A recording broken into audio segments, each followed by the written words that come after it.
No worries.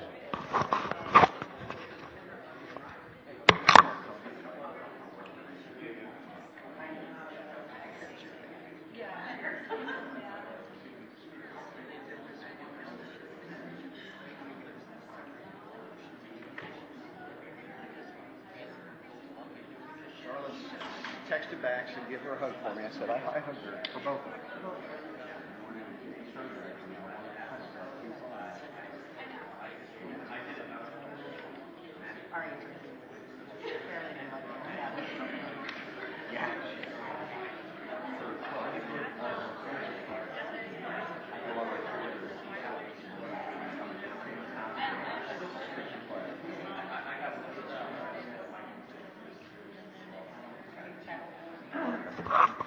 I want to say thank you everybody for coming.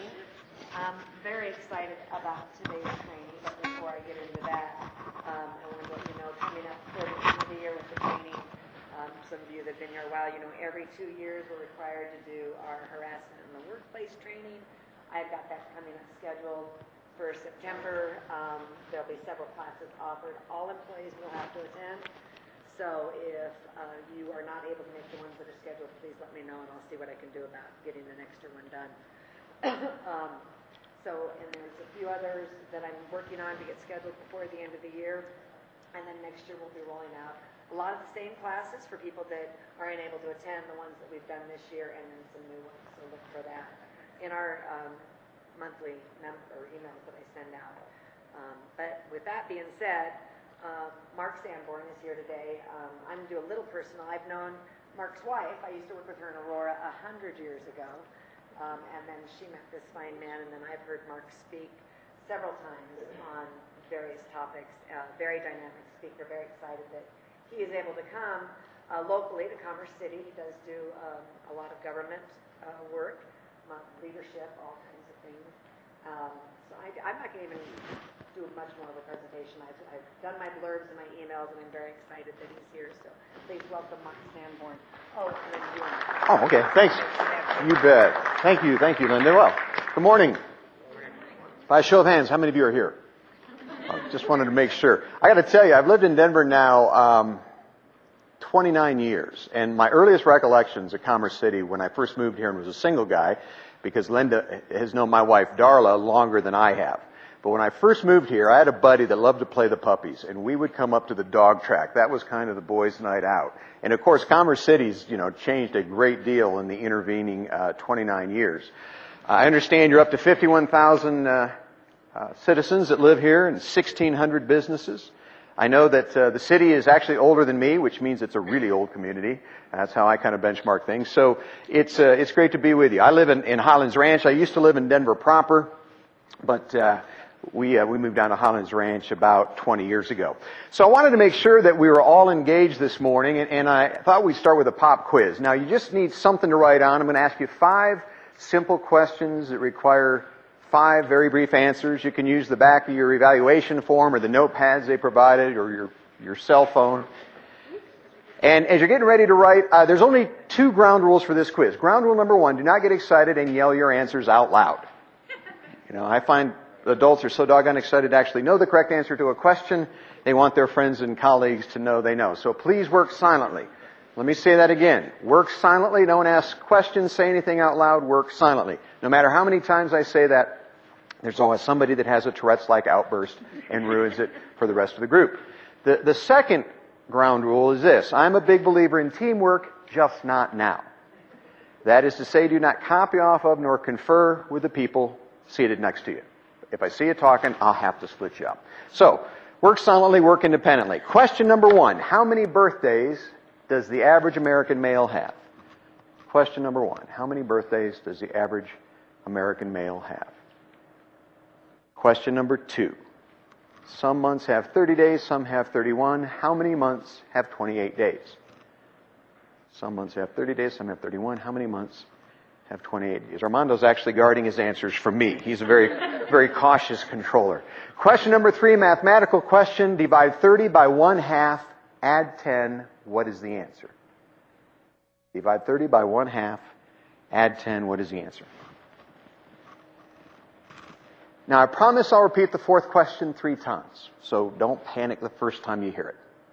A woman gives a beggar 50 cents. The woman is the beggar's sister, but the beggar is not the woman's brother. How come? A woman gives a beggar 50 cents. The woman is the beggar's sister, but the beggar is not the woman's brother. How come? Now, I'm pretty good at nonverbal communication. When half the group looks like dogs watching a revolving ceiling fan, this is a good sign I should repeat the question, which I will. But let me point out, if you don't get the answer on the 3rd try, it isn't because you don't understand the question. It's because you don't know the answer. And slower and louder ain't gonna help. So, for the 3rd and final time, a woman gives a beggar 50 cents. The woman is the beggar's sister, but the beggar is not the woman's brother. How come? There's actually 2 correct answers. I'd accept either one. And this really irritates those of you that don't know either of the correct answers. And finally, question number 5 is a simple yes or no. You don't have to explain why to get full credit. Yes or no. In the state of Colorado, is it legal for a man to marry his widow's sister? Yes or no? In the state of Colorado, is it legal for a man to marry his widow's sister? Yes or no? Now, how many of you are so confident you got all 5 of those right, you'd be willing to bet drinks after the program's over? Can I see a show of hands? At this point, usually one person raises their hands, not because they think they got the questions right, but because they want an excuse to drink after the program's over. My kind of people. I believe anything tequila doesn't kill deserves to live. Well, let's find out how you did. This is an honor system, self-scoring. You can score yourself. Question number 1. How many birthdays does the average American male have? 1. Exactly. Mine is June 28th. If you wrote down 77, that is the correct answer to the wrong question. That would have been correct if I said, how old does he live to be? But the question was, how many birthdays? Just 1. Question number 2. Some months have 30 days, some have 31. How many months have 28 days? All 12 of them. By the way, you're going to impress your neighbor a whole lot more if you don't groan and slap yourself on the forehead. Some of you will be glad to know this is the easiest question to cheat on. If you'd written 1, very quickly put a 2 next to it, turn to your neighbor and say, yeah, I got that one right. Question number 3. Divide 30 by 1/2, add 10. The answer is 70. Very good. I was going to go to the accounting group here, but they were kind of quiet. They were kind of hedging their bets on that. Exactly. If you divide 30 by 2 and add 10, the answer is 70. Or by 1/2 and add 10. If you divide 30 by 2 and add 10, then the answer becomes 25. Again, right answer, wrong question. Now, I'll let you in on a little aside. I've been doing this quiz for a number of years. Up until now, most people find it amusing. At this point, for a couple of you, it's become personal. Number 4 is my favorite. A woman gives a beggar 50 cents. The woman is the beggar's sister, but the beggar is not the woman's brother. How come? I'll come back to that. That is the second correct answer. The real answer is because the beggar is her sister. And if you miss that question, you're suffering from a form of sexism that assumes all bums are men. It's an equal opportunity thing. Now, I was speaking in Charlotte to Bank of America some years ago. I get to this point in the presentation, and a woman in the 3rd row raises her hand. She said, I never thought about that. Not all bums are men, but all men are bums. So I had HR put her in a special course. But there's a second correct answer. To be honest, usually it's the one that I get after the first one, but you can always tell who's been through parochial school because she is either biological or spiritual sister. She's a nun. And finally, question number 5. In the state of Colorado, is it legal for a man to marry his widow's sister? Yes or no? No. For extra credit, why not? Yes, to have a widow, you must be deceased. Now, I have had people argue this one with me. Somebody recently said, but what if they were originally from Arkansas? I'm not going to go there. How many of you did indeed get all 5 of those right? Can I see a quick show of hands? A couple of you. There are 3 maybe. Here's the more important question. By a second show of hands, how many of you had heard or seen at least one of these questions before today and still missed it? The reason I like to do the quiz before I get into the content of my presentation is because there's 2 really important lessons, I think, that come out of what I hope was at least a fun little quiz. And the first is this. It doesn't do any good to get the right answers if you're answering the wrong questions. See, I started to develop this quiz because when I was probably in my single digits, I'd see some of these questions in Reader's Digest or somewhere, and I would see them, and I'd see the answers, and then a year, 2, 3, 10 later, I'd see the same questions, I'd miss the answers.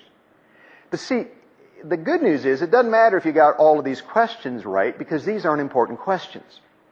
But for any professional in any business, government, for-profit sector, no matter where they work, the question is, what's important now? What are the important questions facing Commerce City today? Not last month, last week, last year, but today.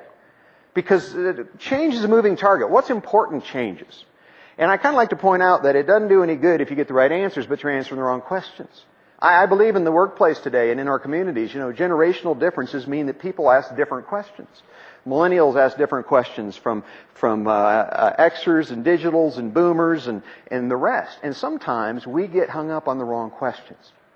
The second reason that I do this quiz is to show you that if you want to change your business or your life, change the questions you ask.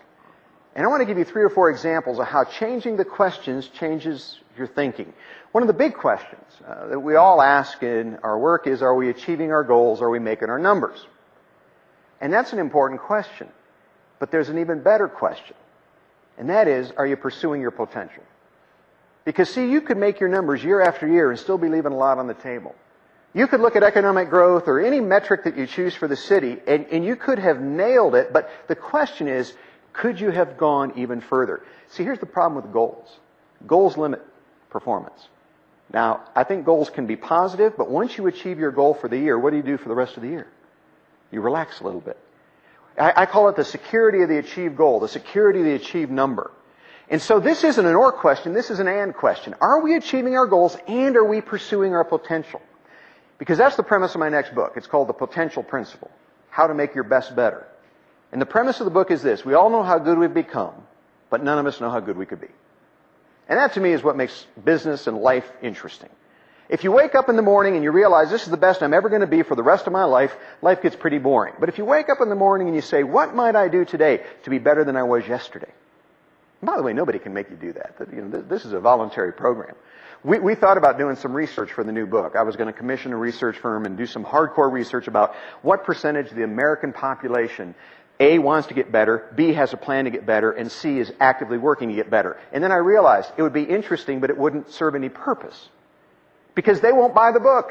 Think about it. The people that most need to hear the sermon don't go to church. The people that would most benefit from the book are not the people that would buy it. The people that would buy the book are the people who want to be better, who get up in the morning with intention and who have a plan for getting better.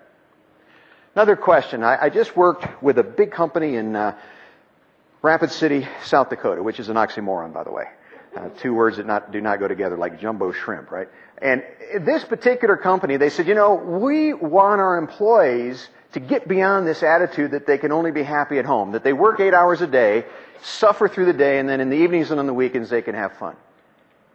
I believe the question is not how can you be happy at home. I mean, certainly you want to be happy at home, but the real question is how can you be happy everywhere? Helen Keller, one of my favorite quotes, you probably heard it. She said, is life not 1,000 times too short to bore ourselves? I'll give you an example. I used to see traffic cops every once in a while. You don't see it as much today as you used to, but they're directing traffic, right?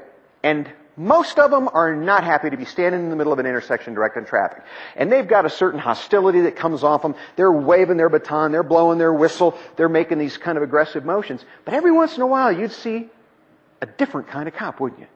That's the guy or the gal that's doing the little dance, and who's got maybe a headset on. I don't even know if that's legal anymore, but they're having fun. And I used to think, erroneously, wow, that's really cool. They're doing that for me. They're doing that for us as motorists. No, they're not. They're doing it for them. Think about it. They could suffer through a shift, or they could make the most of it. They may be thinking, I didn't go to police academy to direct traffic, or they could be going, I got to direct traffic today. I'm going to put as much fun in it as I can. Linda, you'll appreciate when I go to DIA, Darla says, have fun. I say, honey, have you been to the airport? There is no fun to be had. You do not go to the airport to have fun. I go to the airport, here's a little travel tip, go to the airport naked, get dressed on the other side. Yeah, that's the only way you clear TSA quickly. And by the way, when you do that, people don't crowd you in line anymore either. So when Darla says, have fun, I said, honey, you know me, I give fun. I love to prank people.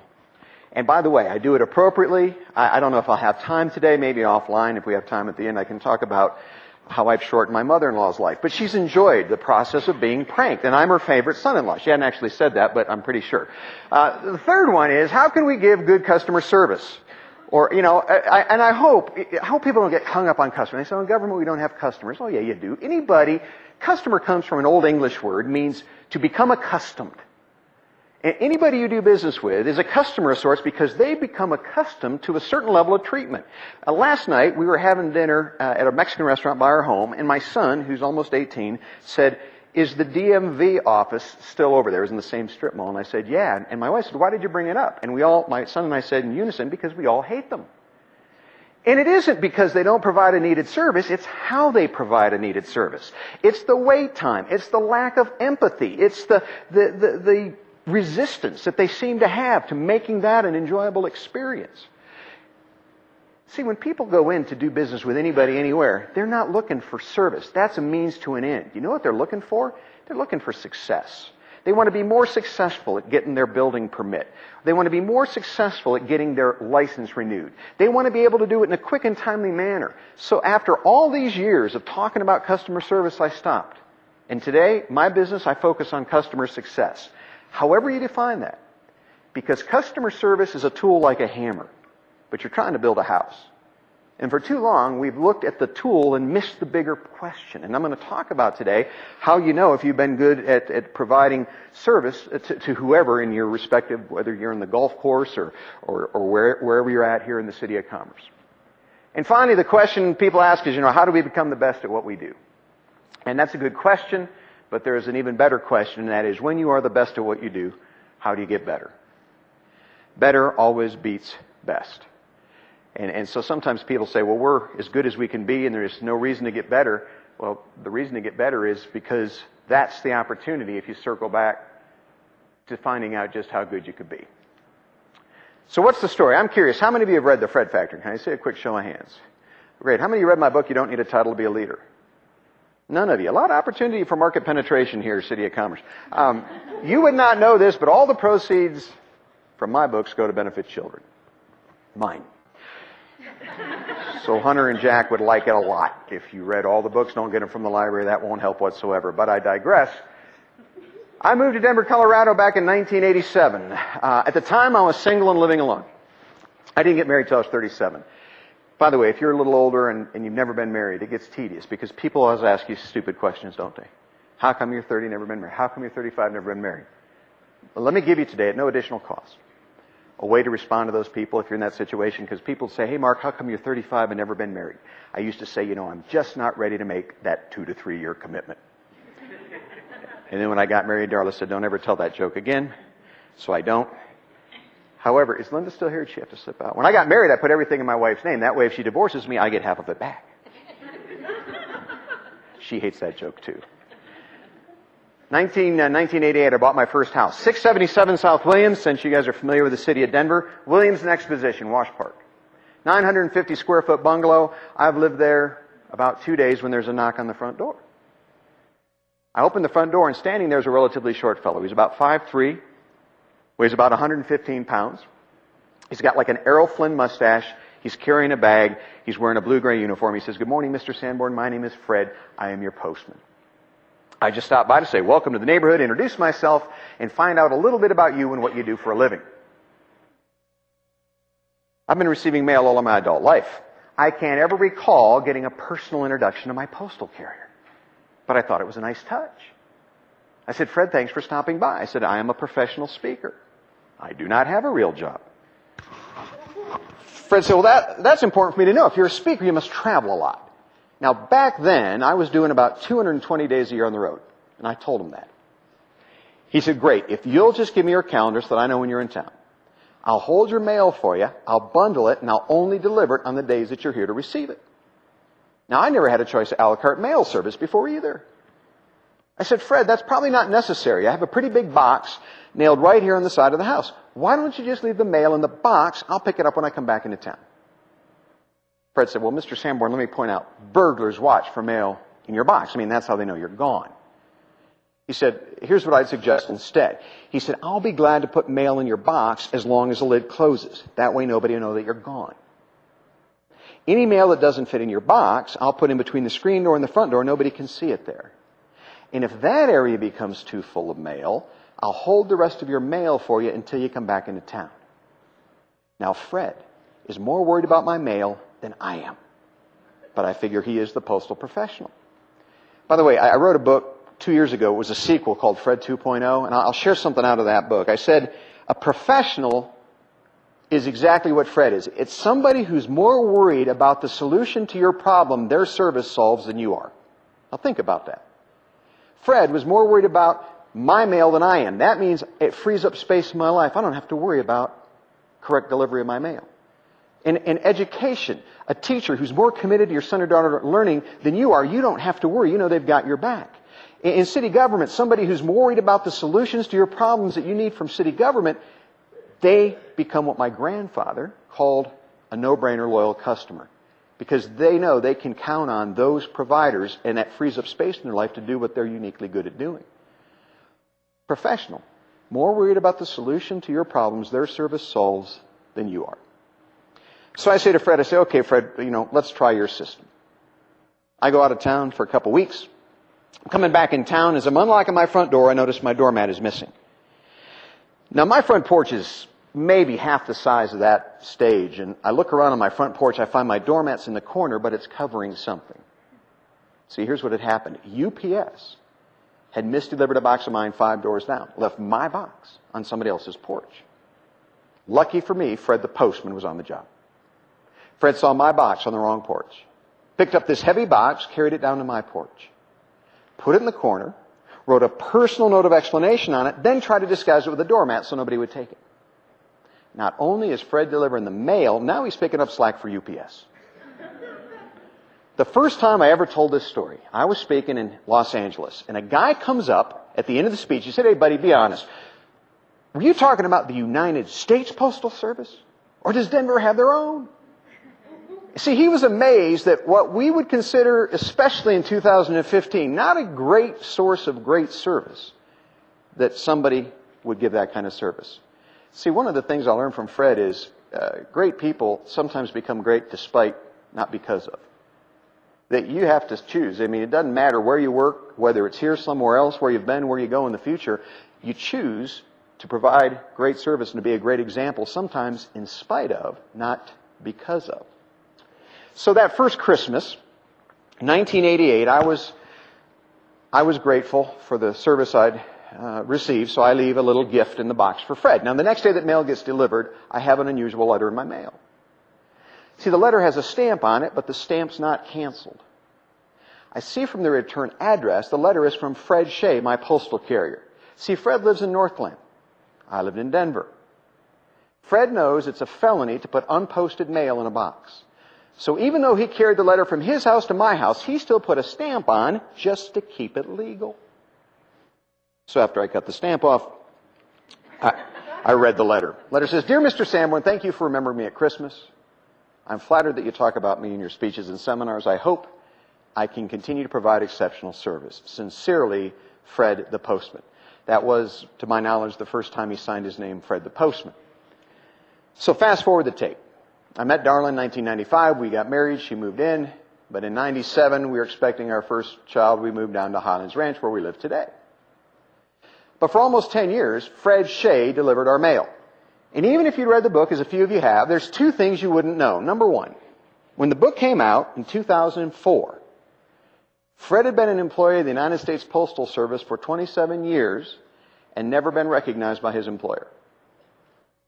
His customers knew he was extraordinary. His co-workers found him inspirational, but nobody in management noticed. When the book came out, they had a little recognition program for him. At least they did that much. But see, the reason I tell you that is it's an important message for all of us. If you want to have more Freds in your life, pay attention to the ones you already got. Because there's a lot of people doing good work. But here's what happens. We say, as long as they do good work, let them go, and we'll focus on the knuckleheads who aren't doing good work. And over time, the people doing good work begin to wonder if anybody notices or cares. And they stop doing good work, and all of a sudden what happens? We notice. It's called starving your opportunities and feeding your problems. Over the 29 years I've been speaking, I've had people wait till the end of a speech. They'll come up, until everybody's gone. They'll tell me what they don't like about where they work. But in 29 years, I've never had anybody come up and say, you know what I hate about working here? You can't do anything without somebody thanking you for it, slapping you in the back. It's making me crazy. Never had that. But I've had managers brag about how hard it is to get praise and recognition. You got to really work for it, as if that's some kind of badge of honor. I've never heard anybody complain about being over-recognized unless it was insincere or unless it was manipulative. So the first message is we got to do a better job of recognizing the good work that people do if we want to have more Freds. Second thing you wouldn't know is that until the book came out, I like some of you, wondered, why does he do it? He doesn't get paid more. He doesn't go to nice off-sites. He doesn't have any special privileges that come from high performance. So when I wrote the book, I asked him, I said, Fred, what motivates you? And at the end of the book, there's a chapter called The Spirit of Fred, where he talks about his value system. And my favorite line in the whole book is where he says, at the end of the day, I lay in bed, I only worry about one thing. The only thing I worry about is, did I waste any of the day I just finished? See, that's the secret. I will summarize 29 years of books and speeches in one idea. Fear nothing but to waste the present moment. Because if you take care of the moments become your life. And that is to say, we live in an age of sleepwalking. The biggest danger in the airport or the mall is getting careened into by somebody who's got their face glued to their iPhone. Or people who run a red light because their appointment's more important than the safety of you and your family and their car. And in this age of distraction, the key to success is being intentional. That is to say, if you're daydreaming right now, God bless you, I'm not offended. Go ahead, but choose to do it. And if you're listening to me, don't let me trick you. Choose to listen. That is, to me, the basis of success in any life, is taking care of the moments. Because if you waste the moments, you waste your life. I believe in goal setting and strategic planning, but for me, it's about really making the most of whatever opportunity you're presented with. Now, when I wrote the book, actually up until 2 years ago, I never used PowerPoint, and I started after 27 years in the business using PowerPoint because I think we've changed the way people think. And I think people retain more now with visual imagery. And I'll make this available into this as a PDF for anybody that might want it. But the reason I tell you that is because for many years I could talk about Fred. Nobody knew what he looked like. But in their mind's eye, they had a picture, an image of somebody. I don't know how they envisioned him, but I can show you today what Fred Shea looks like. That's Fred Shea in 2003. And he's got about the same amount of hair. I have less. But Fred Shea retired 2 years ago. I tried to kind of surprise you and get him to come today because he doesn't live that far away, but he is watching his granddaughters. He's absolutely cuckoo for Cocoa Puffs over his grandbabies, and so I thought that might be a bit much to have them come too. But Fred is retired, but the Fred Factor is still alive, because here's what the book is about. The Fred Factor is the ability to continually create new value for the people you live and work with. Because, by the way, truth is transferable. What's true at home is true at work. What's true in the community is true in your church or synagogue. Truth is transferable. The only thing that changes is how we apply it.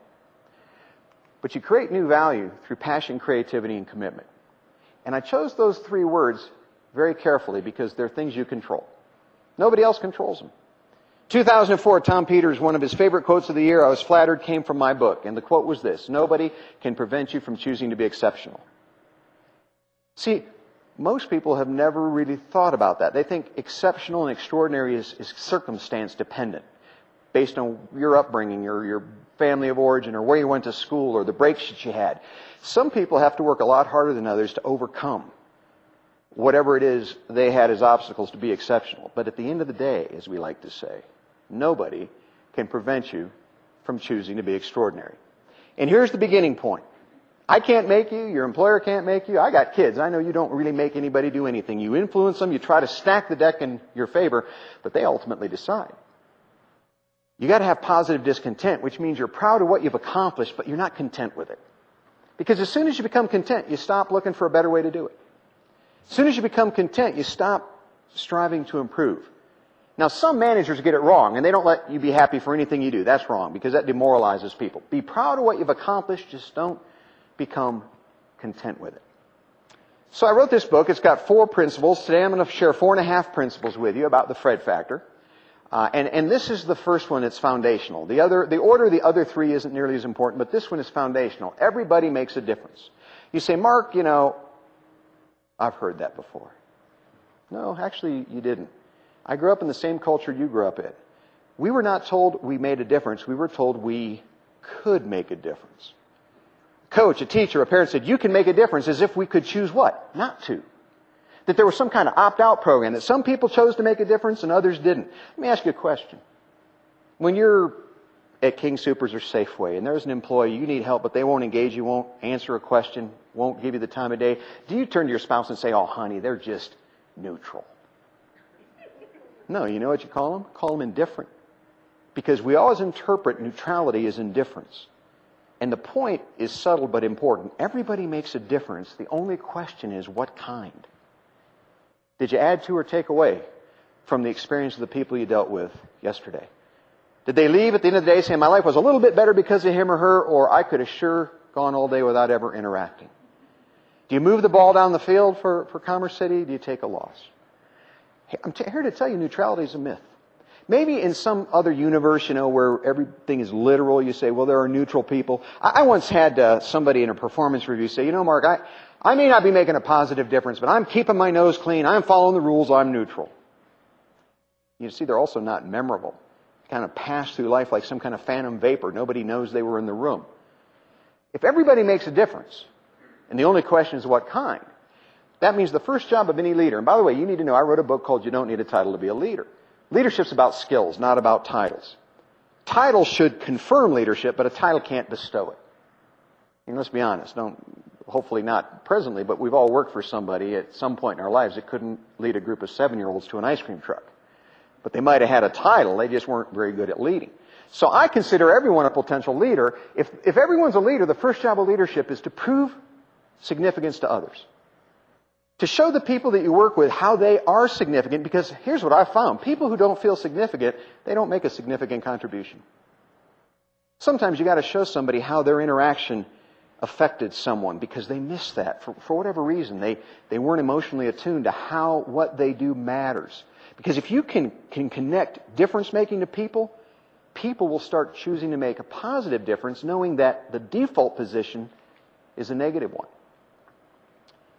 See, it's the difference between being a hero and a zero. A few years ago, I was downloading some software from a company. Let's call them Norton Utilities, because that was the name of the company. I'm downloading some software, and it crashed my computer.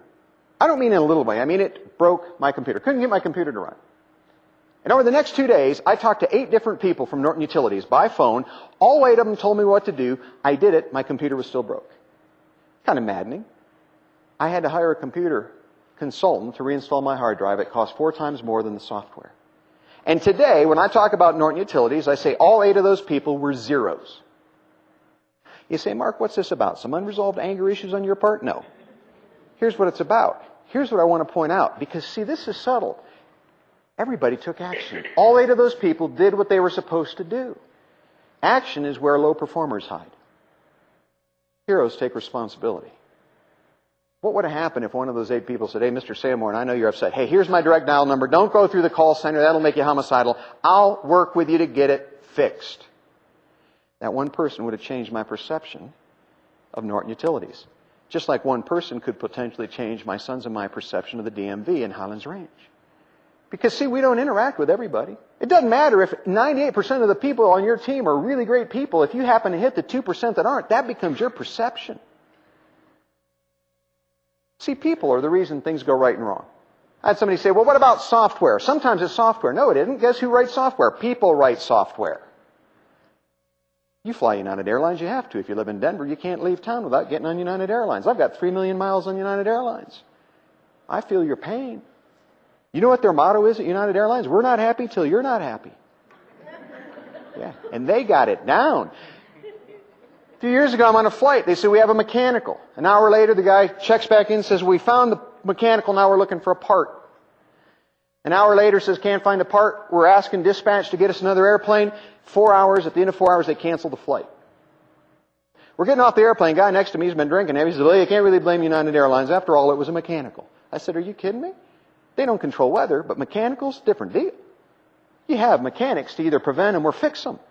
You have parts in the system for the mechanics to fix the mechanical, and if you don't have a part in the system and you can't fix it, you should have an airplane that you can use to get people to where they paid to go.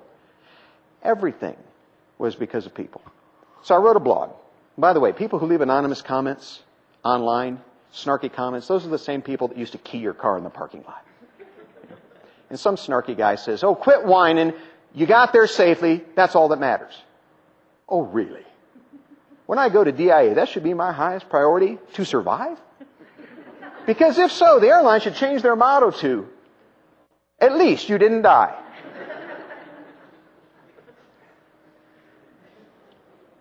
Remember Scholastic books?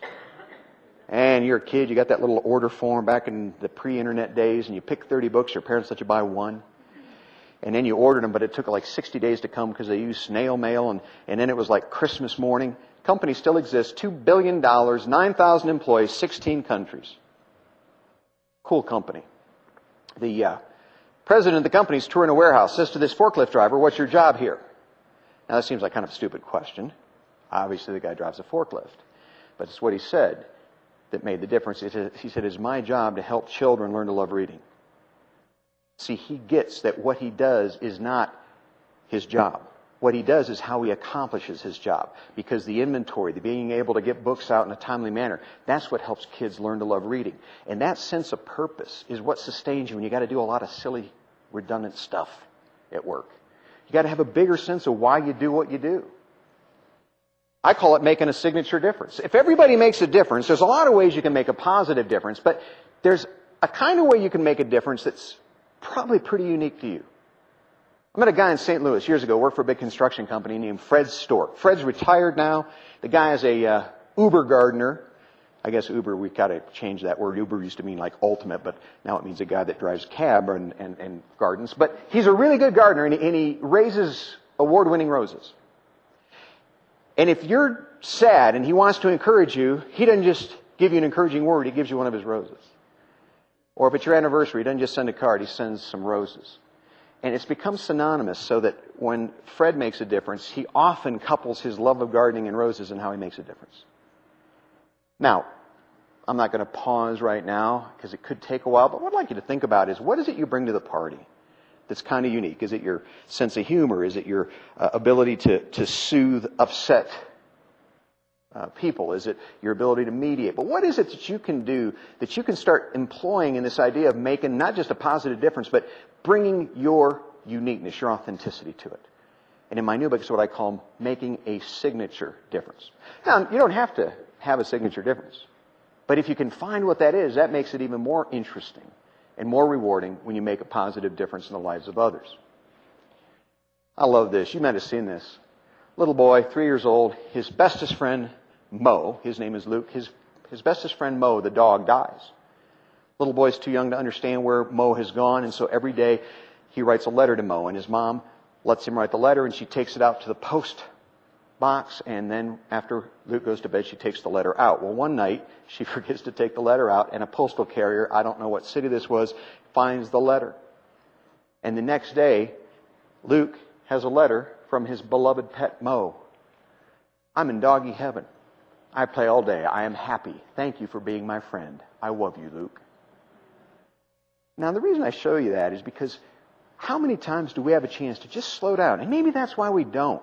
Maybe we're going with 100 miles an hour with our hair on fire. But if you create space in your life, what did it take that postal carrier? Maybe 60 seconds to do that?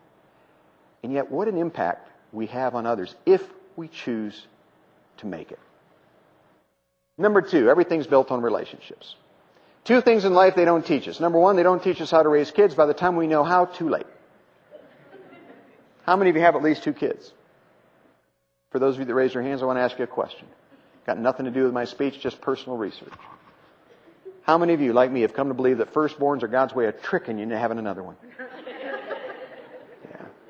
Yeah, you think, hey, this isn't so bad. And then you have a second. My secondborn's name is Jack. That should give you a clue. If he stays on his current trajectory, he's going to end up in Congress or prison, probably both in that order.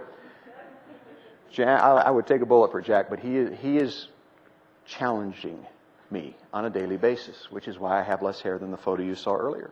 Second thing in life they don't teach us. They don't teach us how to build relationships. You know what? I work with clients, they say, we want you to build better relationships with our constituents, with our customers, with our clients, but they don't teach how. Don't ever ask anybody to do something they haven't been taught. Don't ask somebody to ride a bike if they don't know how to ride a bike. Teach them to ride a bike and then ask them to ride it. I believe we need to teach relationship building. There's a bank where I go to. I won't mention the name of the bank because they're really thin-skinned. They get really upset if I mention them by name. It's a nice bank, and the people that work there are nice people, but they really don't teach people how to build relationships. They give them scripts. Have you ever heard this one? Every time I go into the bank, doesn't matter what time of day or what person I encounter, some point in the transaction, they will say, have any big plans for the day?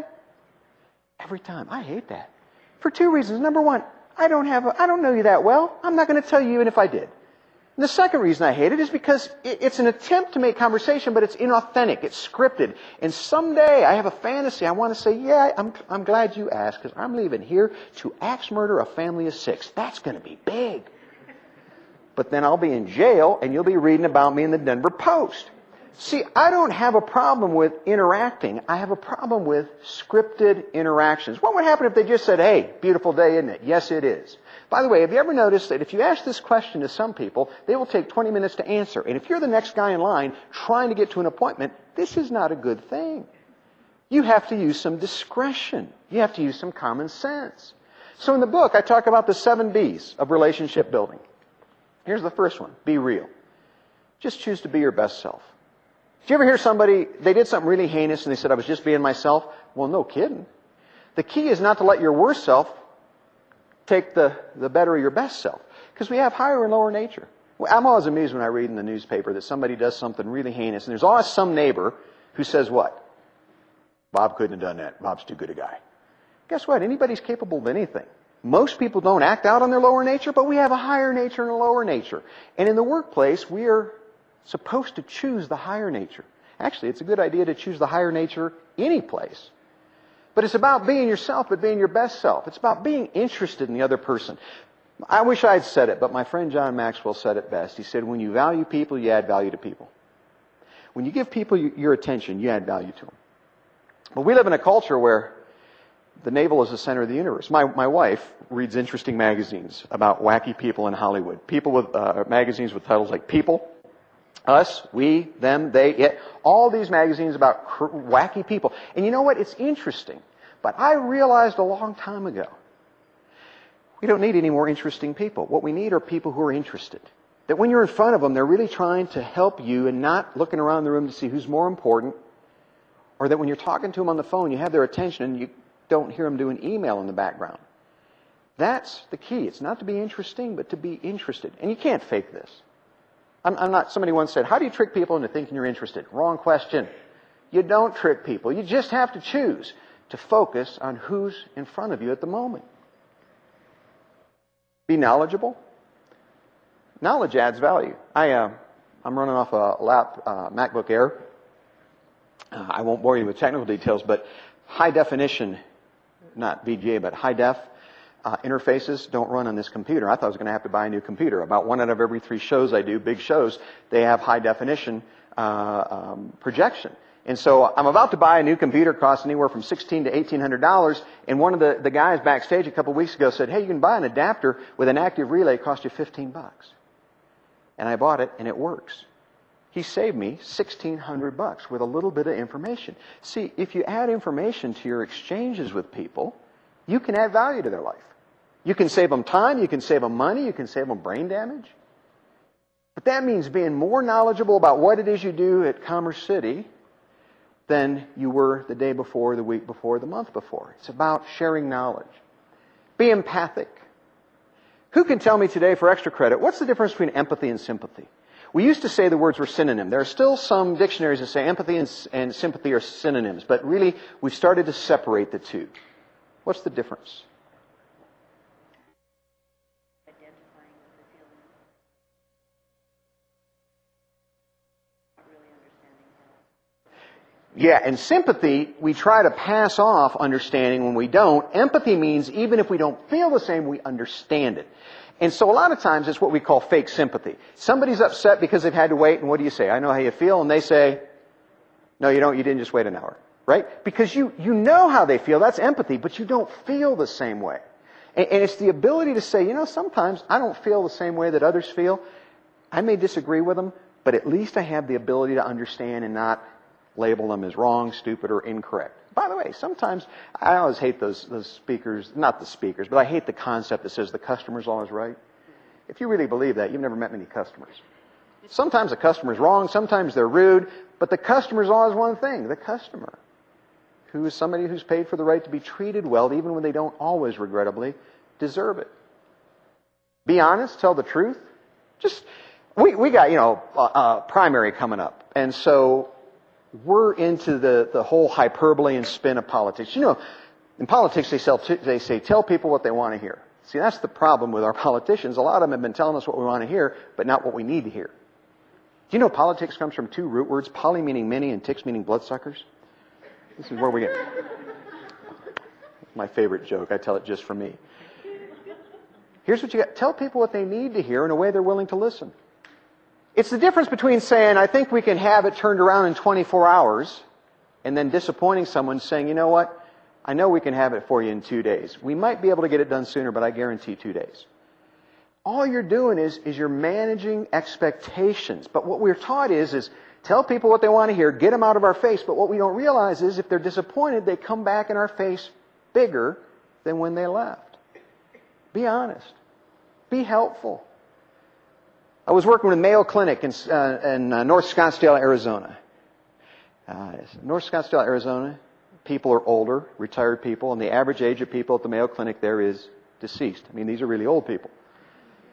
And they used to get bad customer service scores. Even though it's one of the greatest medical facilities in the world, they used to get bad customer service scores.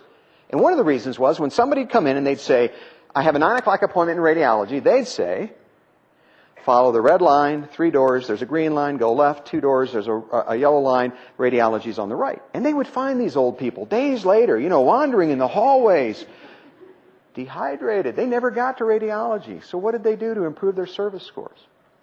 You know the answer. When somebody said, I have a 9 o'clock appointment in radiology, the person at the desk would say, I'll take you there. By the way, this isn't like a McDonald's at lunchtime. I mean, these are people who are trickling in throughout the course of the day. So they had time to walk them that little distance. And here's the funny thing. Their service scores increased even though their clinical care stayed the same. Sometimes we get all caught up with just being competent. And what we need to realize is competency and courtesy got to go together. And by the way, if you're courteous but you're not competent, people don't like that either. I mean, we don't want to do business with nice people who give us bad information. We want people that know their work and make us feel good about how they do their work. And finally, last but not least, be prompt. Because the only thing your constituents have less of than disposable income is disposable time. Time is the great resource. And we live in a time-compressed society, and people instantly become upset when they feel their time is being wasted. So if you want to build better relationships with anybody, there's nothing on here that's awkward or inappropriate or intrusive. These are all kind of basic relationship skills for how to build better relationships in the marketplace. Number 3, I got to admit, this is one of my favorites. Continue to create value for others. This is what I work with my clients. I work with my clients to show them how to replace money with imagination and to replace capital with creativity. How to provide better customer service and success without spending much, if any, money to do it. Now, this is Jennifer Griffith. She is now the regional president. At the time, she was the local bank president of this bank, Commerce National, in Columbus, Ohio. That is her Audi A6. I spoke for her about 4 years ago. She told me this story. She had a call in Cincinnati about 2 hours from Columbus. 20 minutes out of town, she has a flat. She looks at her phone. It's down to one little bar of juice. She's almost out of charge. She has no charger.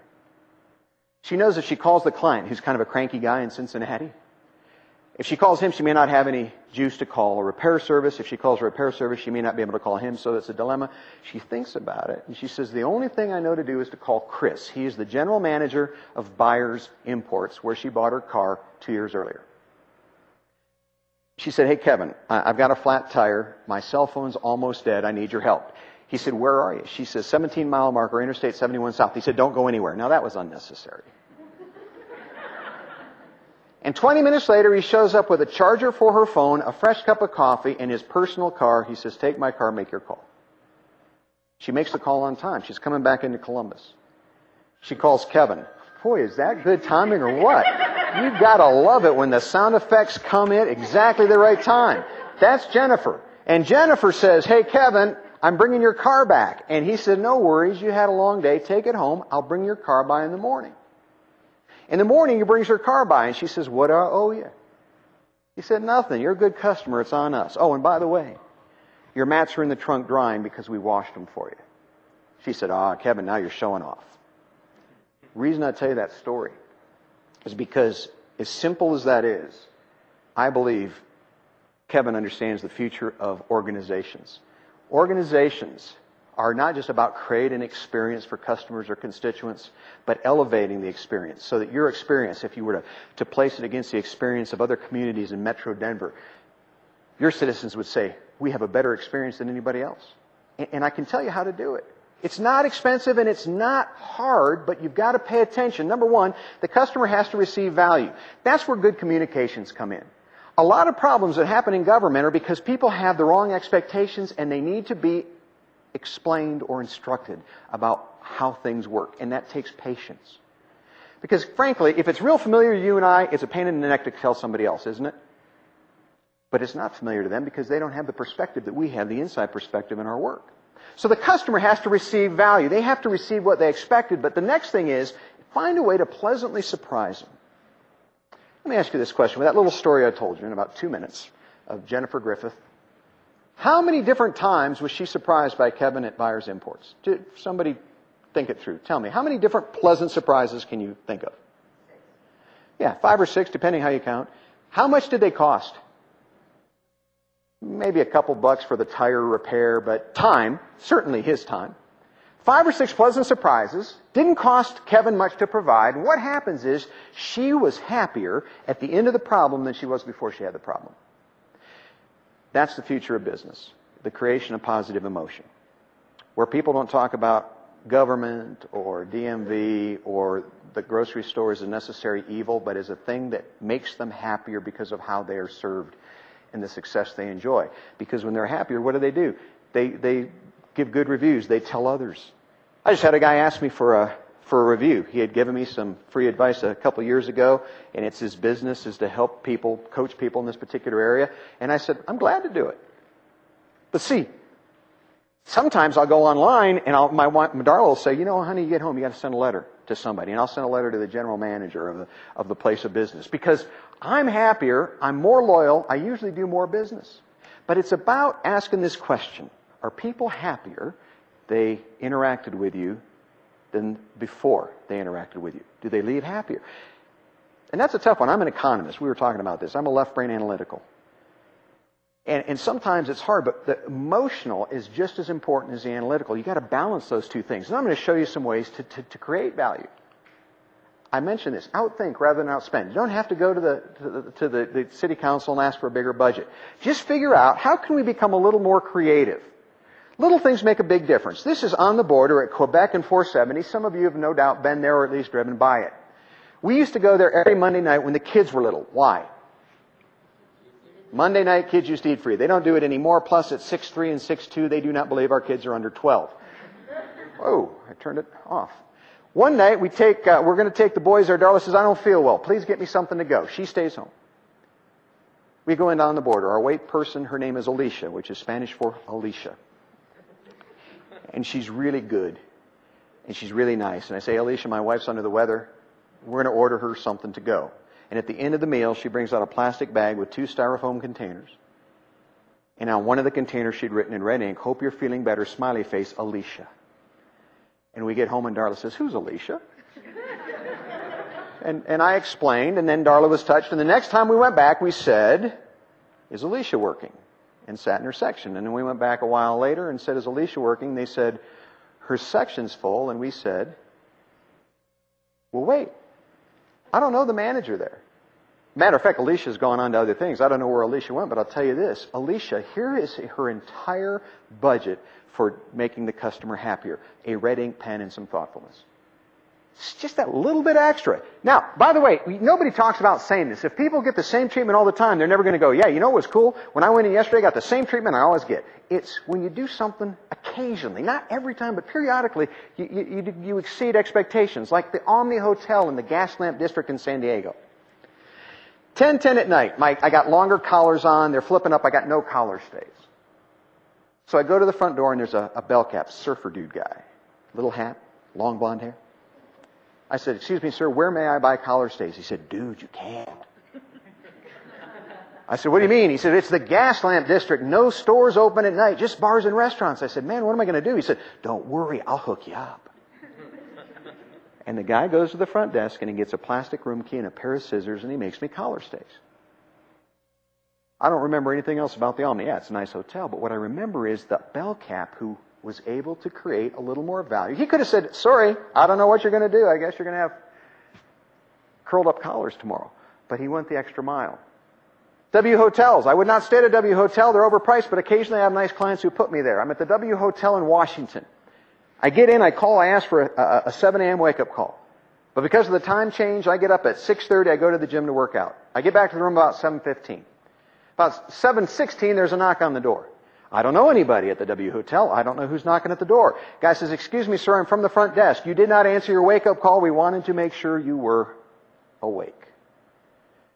Now compare that with a hotel where you leave a 7 o'clock wake-up call. They do not call you at 7. You wake up at 8:30 and have a hemorrhage in your head because you've missed your meeting. That's the difference. Little something extra. This guy I love because he delivers newspapers to a retirement community. And they threw a banquet for him. They had food and everything, and they gave him an award. What did they give him an award for at this retirement community? It was in USA Today. Christopher Gallegos. The answer is in the photo. He stands the paper up. See, if you're older in a retirement community, it's harder to bend down if a paper's laying flat. So he props the newspaper up. Takes him an extra half a second per delivery. They were so appreciative, they threw a banquet. I love this guy. That's my friend Matt Messina in Lorain, Ohio. That's his staff. That's a patient in his dental clinic. Guy's 96 years old. It's his birthday. See, Matt and his team thought about this. They said, a lot of people that come in that are older don't have friends and relatives. They're not alive to celebrate their birthday. So, if you came in for an appointment anytime near your birthday, they inventoried some basic supplies and they threw a surprise birthday party. Now, you want to hear what's cool? The older patients started scheduling their teeth cleaning on their birthdays.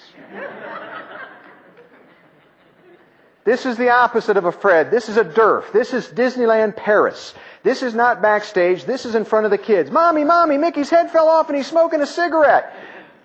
This, to the Disney culture, is blasphemy.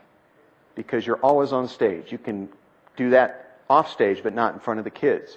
The guy next to him actually looks even sketchier than Mickey does. The guy next to him didn't even have a costume and he's smoking a joint. This is, which would of course be legal here if it wasn't in public. This is what happens when we let our guard down. This is what happens when we don't think about the perceptions. You ever checked into a hotel? First of all, hotels, they always ask stupid questions. Like you'll wheel in your suitcase and they'll say, "Are you checking in?" I say, "No, just walking my bags." What else am I doing? Then, when you check into the hotel, there's 8 people in line and there's 2 people behind the counter. One person's checking people in, the other person's goofing around on the computer. Now, that other person, they could be dealing with a national security issue, but what is the perception? I gotta wait because she or he is too busy to open up a second check-in line. It's about perception. That's what this is. Bad perception. Your greatest resource here is ingenuity.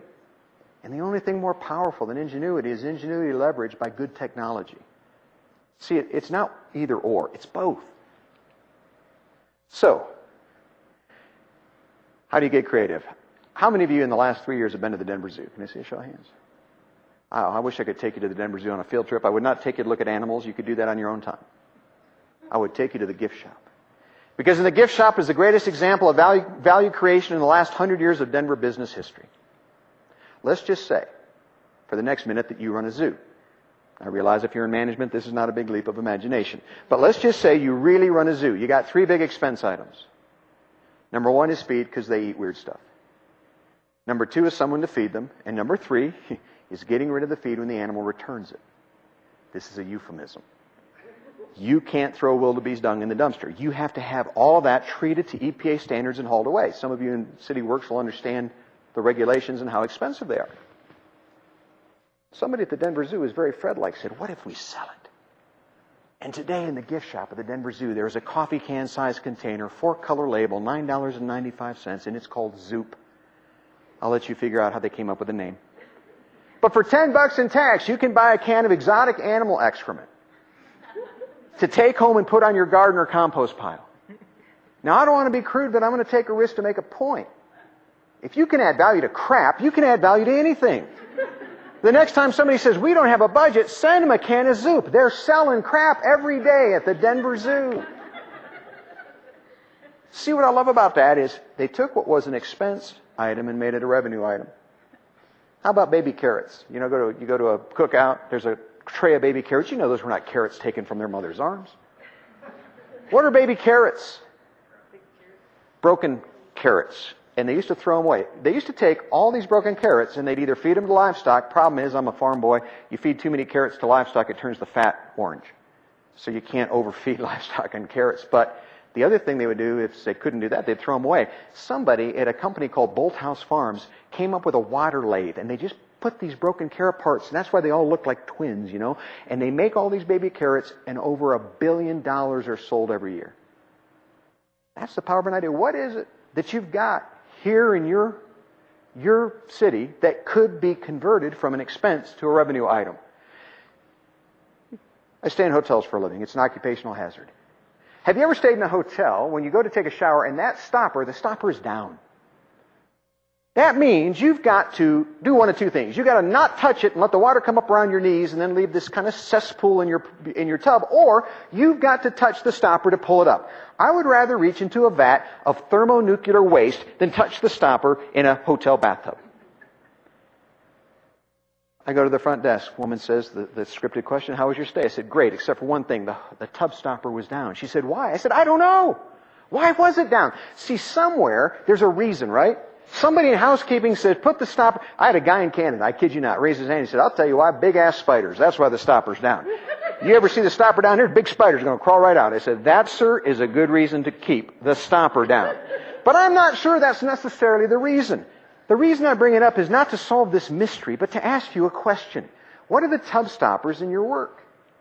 What are the things that you do make perfect sense to you, but nobody else can figure out why, and it annoys them? Because one of the ways you add value is you remove anti-value. You say to yourself in housekeeping, you know what, keep the stoppers up because people don't like to mess with them, to put them up, or make sure there's a way for them to pull the stopper up without actually touching it. What are the tub stoppers in your business? So here's my final point to you today about creating value. You've got about 50 people in the room. What would happen if everybody in the room said, you know, I'm going to do a good job for everybody, I'm going to do good work every day, but I'm going to find one person a day, just one, to do something really cool for. Something what I call ABCD, above and beyond the call of duty. That would mean 50 extraordinary acts of service or 50 extraordinary gestures a day, not from the entire workforce of the City of Commerce, just you guys. You'd have videographers and film crews showing up to ask how you've reinvented city government. Because here's the reality, you can't delight everybody. I was a lead trainer for Tom Peters, and Tom used to say, you got to delight the customer. Tom, I'm sorry, dude. You don't have time in a day to delight everybody. You try to delight everybody, you'll have to go home at noon. You'll run out of time. You'll be exhausted. The tragedy of government and business is not that we don't delight everybody, but that we go weeks or months without delighting anybody. That's why I call it the one-a-day principle. It's very easy. I like to find one person a day I can do something cool for. A little gesture, a big gesture, doesn't take much time, doesn't cost much money. Find one person a day. I call that the one-a-day principle. And it's an actionable idea you can easily implement. Principle 3.5, the only thing more powerful than a committed individual is what? A team of committed individuals. Brought you some research. For years, you and I have been lied to. When it comes to teamwork, you've probably sat in some management seminar, maybe a Fred Pryor seminar at the Holiday Inn, and they said, there is no I in team. Have you heard that before? That is a lie. There is an I in team. It is hidden in the A-hole. That is my most requested slide.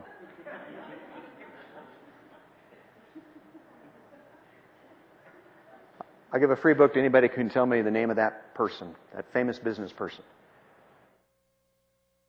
Time's up. Here's an obvious clue. It is this famous guy's brother. Who is that famous guy? That was Walt Disney. That's his brother Roy. Roy was an accountant. Did you hear that? See, I was kidding around about accountants earlier, but You're not even looking at me, Armando. He's an accountant. Go forth, build a park. That's what I'm just trying to motivate you. Okay, so, huh?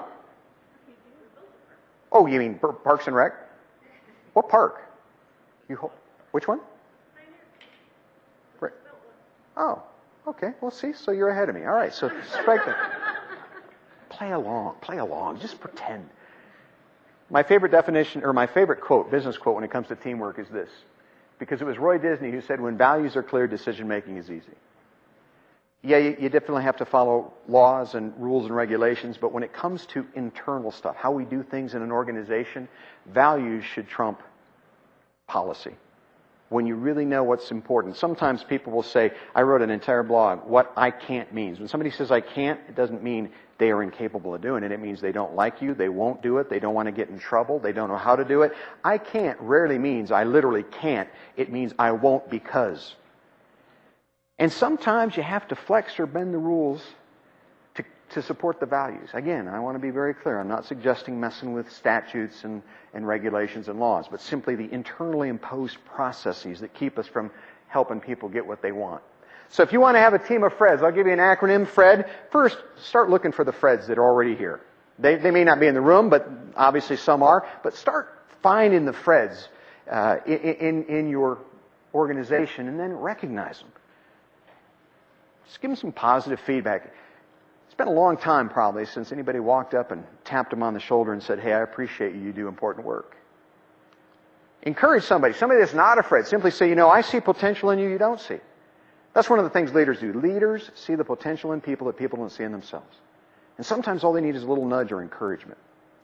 But the most powerful tool you have for creating a team of Freds is the last one, and that is to demonstrate it. Not to command or demand, but simply...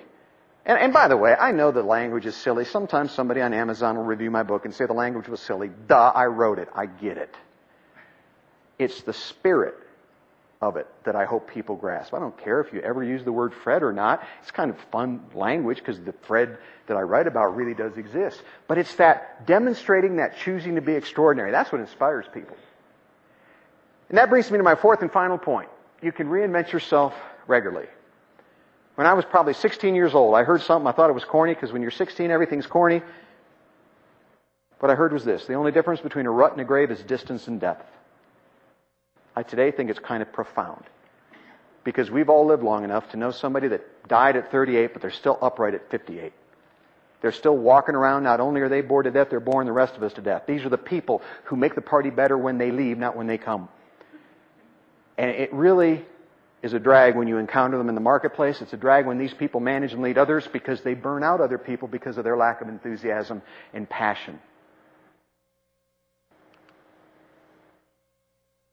Here's your choice when you wake up in the morning. Tomorrow you wake up, you can do it. Come to work and do what you've done the same way you've done it for the last 3 months or 3 years. That's your choice. Or you can find something a little bit different to do. See, tomorrow morning when you wake up, you're going to look in the mirror and you're going to have the same experience we all have. Bad breath, funky hair. Because sleep is a great humbler, isn't it? You wake up in the morning, you look in the mirror and you say, oh, wow. And my guess is you don't look in the mirror and say, today I'm going to change the world. Because if you did, your spouse would be alarmed. That sounds kind of dramatic, doesn't it? Guess what? I find most people don't think about two kinds of change. Big C change is peace in the Middle East. AIDS, poverty, homelessness. Big C change. You know what the little C changes are? Little C change, you have 100 opportunities a day. It's like how you interact with your spouse in the first couple minutes of the day. Now, don't raise your hand. But how many of you, like me, have ruined an entire day in the first 30 seconds? You had to cycle through REM sleep one more time just to get back to where you were the day yesterday. And then if you got kids, I'll never write a book about marriage or kids. I don't understand them. I'm learning as I go along, but I will never write a book. I will, however, tell you the one thing I know about kids. Nobody has time for their kids. You make time for your kids. I've never woke up and said, oh, wow, look at that, 4 hours, nothing to do. Let's do some family stuff. You schedule it. You make time for it. And when I would go to the airport, I would wake my kids up when they were little. Their little eyes would pop open. I'd say, I love you. I'll be back. And I hoped I'd be back, but I don't want to be melodramatic, but who knows? A lot of people go to the airport and every once in a while they don't come back. Something tragic befalls them. And now that I got teenage boys, they don't like to be hugged, so we had to have a sit down. I said, boys, I'm going to hug you till I can't catch you. And when I can't catch you, I'm going to hire a guy to chase you down and bring you back, so get used to it. And then you're in traffic. Denver traffic is famous. You know, it's like when I first moved here, we didn't have traffic. Now we have LA kind of traffic. And somebody wants to merge, but you don't let them. Now their day is a little different. And then you get to work, and you see people that you see every day, and you ask the most superficial question in the morning of the day, actually. What is it? How you doing? How you doing? You don't care, but neither do they. As a matter of fact, don't do it with each other, but it'd be too weird. But the next time somebody out there in the hallway says, how you doing? Is they going to be dead by noon? You know what they're going to say? Have a good one. Yeah, if it's your last morning on earth, it should be a pleasant day at work. They should at least buy donuts. See, what I want you to think about is little C changes. We sometimes become so preoccupied about what it takes to make the big C changes, we forget that we have the leverage of little C changes, and that cumulatively, that's how you build a great city government, it's how you build a great country, a great business. Lots and lots of people doing little things that add up to be great things. So, here's what I'd like you to do before we close today. If you've been taking notes, circle the top 2 or 3 ideas you had. If you weren't taking notes, that's fine. Just write down the 2 or 3 things that are top of mind, that stick in your head after an hour and 15 minutes together. And I'll tell you in a minute why I'm having you do this. So just 2 or 3 ideas that you're going to leave with that are kind of top of mind. And then in about 2 minutes, I'll tell you why I'm asking you to do that.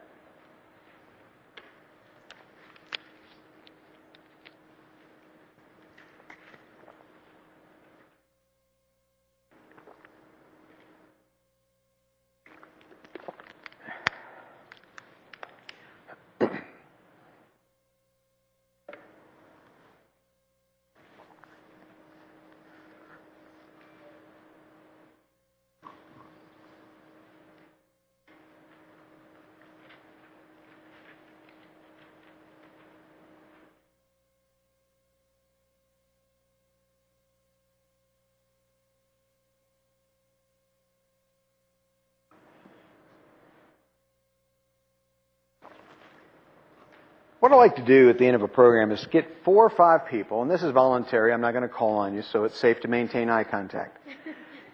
But I just like to get 4 or 5 of you to share one idea that you found valuable. And I'll tell you why I do that. Number one, at a selfish level, it's great feedback for me to know what sticks out, what people retain. But at another level, I find that in an organization, people tend to have similar ideas, and when they share them, it kind of reinforces the culture, not just the individual's idea. So would 4 or 5 of you share? Just raise your hand. What's one idea you're going to leave this morning with? Thank you, sir. To be intentional. To be intentional. Yeah, I mean, I call it anti-sleepwalking. And then I'm ADD, both metaphorically and literally. So that's tough, but you can do it. You can just remind yourself, bring yourself back to task. Thank you for sharing that. What else? 7 B's.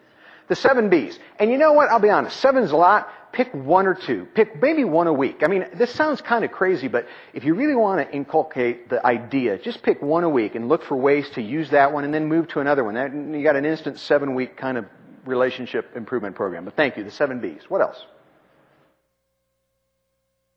Thank you. Customer success.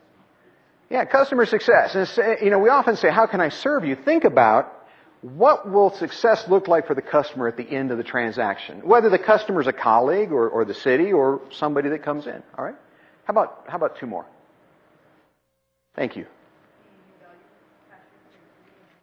I'm sorry? Passion, creativity, and commitment. Yeah, passion, creativity, and commitment. It's kind of like directing traffic. You can suffer through the day, or you can say, what can I do? I have people call me and they'll tell me about where they work, and they say, Mark, I need to get a different job. And I always say the same thing. Maybe you do. Maybe you need a different job, but try this in the interim. Do the job you have differently. I was thinking about the other day. I'm not big on travel. I used to, when I started in the business, I used to think I'll never tire of travel. It happens. After so many nights in hotel rooms, no matter how nice the hotel room or the airplane is, it's still not home. And so I used to complain a lot. And one day a buddy of mine says, hey, Mark, the way I see it, you got 2 choices. Either change professions or quit complaining. And so now when I travel, I mentioned I like to pull pranks. I don't do it with TSA. That's the one group of people I do not mess with. TSA and the IRS, you will never hear me make fun of or pull a prank on. But when I travel, I look for opportunity. By the way, when I check into hotels, one of my favorite things, when they say checking in, after I say, no, I'm walking my bag, I say, no, I'm checking in. They always say, name. And I say, Fuddpucker. And I wait. It is the highlight of my day to watch them try to go through the records and find Fudpucker without laughing. And then they'll say, I don't have a Fudpucker. And I'll say, did you spell it with a PH?